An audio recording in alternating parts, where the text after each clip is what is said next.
କ'ଣ ଆପଣ ଝିଅ ପଟେଇବାକୁ ଚାହୁଁଛନ୍ତି? ସୁନ୍ଦରୀ ପଡ଼ିଶା ଘର ଭାଉଜକୁ ପଟେଇବାକୁ ଚାହୁଁଛନ୍ତି? ତା'ଠାରୁ ନିଜର ମନ ମୁତାବକ କାମ ହାସଲ କରିବାକୁ ଚାହୁଁଛନ୍ତି? ତେବେ ଆଜିର ଏହି ଭିଡ଼ିଓଟି ଆପଣଙ୍କର କାମରେ ଆସିବ। କାରଣ ଆଜିର ଏହି ଭିଡ଼ିଓଟିରେ ମୁଁ ଆପଣଙ୍କୁ ଶିଖେଇବି ବିନା ମନ୍ତ୍ର ତନ୍ତ୍ରରେ କେବଳ 5ଟି ରସୁଣ କୁଲାରେ ଝିଅ ପଟେଇବା ପାଇଁ ବଶୀକରଣ। ପଡ଼ିଶା ଘର ସୁନ୍ଦରୀ ଭାଉଜକୁ ପଟେଇବା ପାଇଁ ବଶୀକରଣ। ଏହି ବଶୀକରଣ ଏତେ ଶକ୍ତିଶାଳୀ କି ଏହାର ପ୍ରୟୋଗ କେବେ ବି ଖାଲି ଯାଏନି। ଯିଏ ବି ଏହି ବଶୀକରଣ କରିଛି ସଫଳ ହେଇଛି। ନିଜ ପସନ୍ଦର କୁଆଁରୀ ଝିଅ ବା ସୁନ୍ଦରୀ ପଡ଼ିଶା ଘର ଭାଉଜକୁ ଅତି ସହଜରେ ପଟେଇ ପାରିଛି କେବଳ 5ଟି ରସୁଣ କୁଲା ସାହାଯ୍ୟରେ। ଆଜ୍ଞା ହଁ, ଆପଣ ଭାବୁଛନ୍ତି କି 5ଟି ରସୁଣ କୁଲାରେ ଆପଣ କିପରି ବଶୀକରଣ କରିପାରିବେ, ଝିଅ ପଟେଇ ପାରିବେ? ଆଜ୍ଞା ହଁ, ଇଏ ସତ। 5ଟି ରସୁଣ କୁଲାର ଏହି ବଶୀକରଣ ଆମର ତନ୍ତ୍ରଶାସ୍ତ୍ରରୁ ମୁଁ ଆଜି ଆପଣଙ୍କ ପାଇଁ ନେଇ ଆସିଛି। ଯଦି ଆପଣ ଏହି ବଶୀକରଣ ଠିକ୍ ଭାବରେ କରିଦେଲେ, ମୁଁ ଆପଣଙ୍କୁ ଯେମିତି ଶିଖେଇବି ଆପଣ ଠିକ୍ ସେହିପରି କରିଦେଲେ, ଗ୍ୟାରେଣ୍ଟି ଦେଉଛି ଆପଣ ଯେଉଁ ଝିଅ ବା ବିବାହିତା ନାରୀକୁ ଚାହିଁବେ ତାକୁ ପଟେଇ ପାରିବେ। ତା'ଠାରୁ ନିଜର ମନ ମୁତାବକ କାମ ହାସଲ କରିପାରିବେ। ସିଏ ଆପଣଙ୍କର ସବୁ କଥା ମାନିବ, ଯାହା ଚାହିଁବେ ତାହା କରିବ। ନମସ୍କାର ଫ୍ରେଣ୍ଡସ୍, ଓଡ଼ିଆ ଫଣ୍ଡା ଚ୍ୟାନେଲକୁ ଆପଣମାନଙ୍କୁ ସ୍ୱାଗତ। ଯଦି ଆପଣ କେଉଁ ଝିଅ ବା ବିବାହିତା ନାରୀକୁ ମନେ ମନେ ଭଲ ପାଉଛନ୍ତି କିନ୍ତୁ ଯେତେ ଚେଷ୍ଟା କଲେ ମଧ୍ୟ ତାକୁ ପଟେଇ ପାରୁନାହାନ୍ତି, ତାକୁ ନିଜର ମନ କଥା କହିପାରୁନାହାନ୍ତି, ଆଉ ଆପଣ ଚାହୁଁଛନ୍ତି କି ସେ ଝିଅ ବା ବିବାହିତା ନାରୀ ନିଜେ ଆସି ଆପଣଙ୍କୁ ଭଲ ପାଉଛି ବୋଲି କହୁ ଆପଣଙ୍କର ସବୁ ଇଚ୍ଛାକୁ ପୂରଣ କରୁ, ତେବେ ଆଜିର ଏହି ଭିଡ଼ିଓଟି ଆପଣଙ୍କର କାମରେ ଆସିବ। କେବଳ 5ଟି ରସୁଣ କୁଲା ଆଣି ଏହି ବଶୀକରଣ କରିକି ଦେଖନ୍ତୁ। ସେ ଝିଅ ରାତି ଦିନ ଆପଣଙ୍କ କଥା ଭାବିବ, ନିଜେ ଆସି ଆପଣଙ୍କ ସହିତ କଥା ହେବ, ଆପଣଙ୍କୁ ଭଲ ପାଉଛି ବୋଲି କହିବ। ଯେଉଁ ବିବାହିତା ନାରୀ ବା ପଡ଼ିଶା ଘର ଭାଉଜ ଆପଣଙ୍କୁ ଭାଉ ଦେଉନଥିଲା, ସିଏ ରାତି ଦିନ ରୁମକୁ ଡାକିବ, ଯାହା ଚାହିଁବେ ତାହା କରିବ। ଏହି ବଶୀକରଣକୁ ପ୍ରୟୋଗ କରି ହଜାର ହଜାର ଲୋକମାନେ ଲାଭବାନ ହେଇଛନ୍ତି।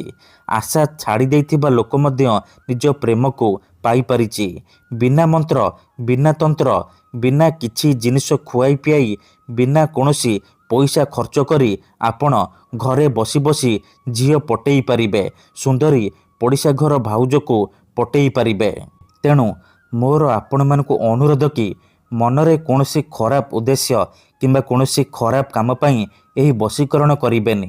କାହିଁକି ନା ଯେଉଁ ଝିଅ ବା ନାରୀ ଉପରେ ଏହି ବଶୀକରଣ ଗୋଟିଏ ଥର କରିଦେବେ, ସିଏ ସେହି ସମୟଠାରୁ ଆପଣଙ୍କ ଆଡ଼କୁ ଆକର୍ଷିତ ହେବାକୁ ଲାଗିବ, ଆପଣଙ୍କର ଗୁଲାମୀ କରିବ।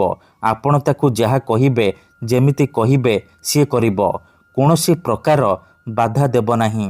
ତେବେ ଏହି ବଶୀକରଣ ବିଧିକୁ ଆପଣ କେମିତି କରିବେ, 5ଟି ରସୁଣ କୁଲାରେ ଆପଣ କିପରି ଝିଅ ପଟେଇ ପାରିବେ, ମୁଁ ଆପଣଙ୍କୁ ଶିଖେଇବି। ଜାଣିବା ପାଇଁ ଭିଡ଼ିଓଟିକୁ ମୂଳରୁ ଶେଷ ପର୍ଯ୍ୟନ୍ତ ଧ୍ୟାନ ସହିତ ଦେଖନ୍ତୁ। ଅଧାରୁ ଛାଡ଼ିକି ଯିବେନି, ନହେଲେ ଆପଣ କିଛି ବି ବୁଝିପାରିବେନି। ପରେ କମେଣ୍ଟ କରିବେ ଆପଣଙ୍କର ବଶୀକରଣ କାମ କରୁନି।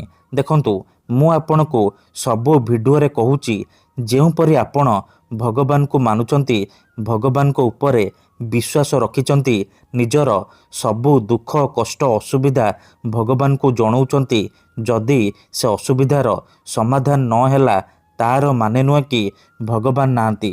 ସେହିପରି ମନ୍ତ୍ର ତନ୍ତ୍ର ହୁଏ, ବଶୀକରଣ କାମ କରେ, କିନ୍ତୁ ଏହାକୁ ଆପଣଙ୍କୁ ସିଦ୍ଧ କରିବାକୁ ପଡ଼ିବ। ପ୍ରୟୋଗ ବିଧିକୁ ଠିକ୍ ଭାବରେ କରିବାକୁ ପଡ଼ିବ। ମୁଁ ଆପଣଙ୍କୁ ଯେମିତି ଶିଖେଇବି ଆପଣଙ୍କୁ ଠିକ୍ ସେହିପରି କରିବାକୁ ପଡ଼ିବ। ତେବେ ଯାଇ ମୁଁ ଆପଣଙ୍କୁ ଗ୍ୟାରେଣ୍ଟି ଦେଉଛି ଆପଣ ଯେଉଁ ଝିଅକୁ ଚାହିଁବେ ପଟେଇ ପାରିବେ। ଯଦି ଗୋଟିଏ ଥରରେ ବଶୀକରଣ ହେଉନି, ଦ୍ୱିତୀୟ ଥର ଚେଷ୍ଟା କରନ୍ତୁ, 100ରୁ 100% ବଶୀକରଣ କାମ କରିବ। ତେବେ ବଶୀକରଣ ବିଧି ଜାଣିବା ପୂର୍ବରୁ ଯଦି ଆପଣ ଆମ ଚ୍ୟାନେଲକୁ ପ୍ରଥମ ଥର ଆସିଛନ୍ତି, ତେବେ ଦୟାକରି ଚ୍ୟାନେଲକୁ ସବସ୍କ୍ରାଇବ୍ କରି ପାଖରେ ଥିବା ବେଲ୍ ଆଇକନ୍କୁ ମଧ୍ୟ ଦବାଇ ଦିଅନ୍ତୁ, ଯାହାଦ୍ୱାରା ଆମେ ଯେଉଁ ବି ଭିଡ଼ିଓ ଅପଲୋଡ଼ କରିବୁ ସର୍ବପ୍ରଥମେ ଆପଣ ଦେଖିପାରିବେ ଆଉ ତା'ର ଲାଭ ପାଇପାରିବେ। ମନେ ରଖନ୍ତୁ, ଏହି ବଶୀକରଣ ବିଧିକୁ ଆପଣ କେବଳ ଶନିବାର ଦିନ କରିବେ। ଦିନ 3ଟାରୁ ସନ୍ଧ୍ୟା 6ଟା ମଧ୍ୟରେ ଏହି ବଶୀକରଣ କରିବେ। ପ୍ରଥମେ ଆପଣ କ'ଣ କରିବେ, 5ଟି ରସୁଣ କୁଲା ଆଣିବେ ଆଉ କଳା ସୂତା ଆଣିବେ।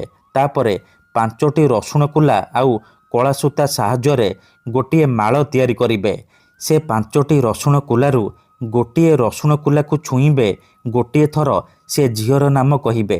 ଏହିପରି ଗୋଟେ ଗୋଟେ କରି 5ଟି ରସୁଣ କୁଲାକୁ ଛୁଇଁବେ ଆଉ 5 ଥର ସେ ଝିଅର ନାମ କହିବେ ଯାହାକୁ ଆପଣ ପଟେଇବାକୁ ଚାହୁଁଛନ୍ତି। ଏତିକି କରିସାରିବା ପରେ ସେ ରସୁଣର ମାଳରେ ଗୋଟିଏ ଥର ଫୁଙ୍କିଦେବେ। ତାପରେ ସେ 5ଟି ରସୁଣ କୁଲାର ମାଳକୁ ନେଇକି ନିମ୍ବ ଗଛର ଡାଳରେ ବାନ୍ଧି ଦେଇ ଚୁପଚାପ ଘରକୁ ଫେରି ଆସିବେ। ପଛକୁ ବୁଲିକି ଚାହିଁବେନି। ଏତିକି କରିଦିଅନ୍ତୁ, ଗ୍ୟାରେଣ୍ଟି ଦେଉଛି ସେ ଝିଅ ହେଉ ବା ବିବାହିତା ନାରୀ ଆପଣଙ୍କ ପ୍ରେମରେ ଦିବାନୀ ହେଇଯିବ। ଯାହା ଚାହିଁବେ ତାହା କରିବ। ଧନ୍ୟବାଦ।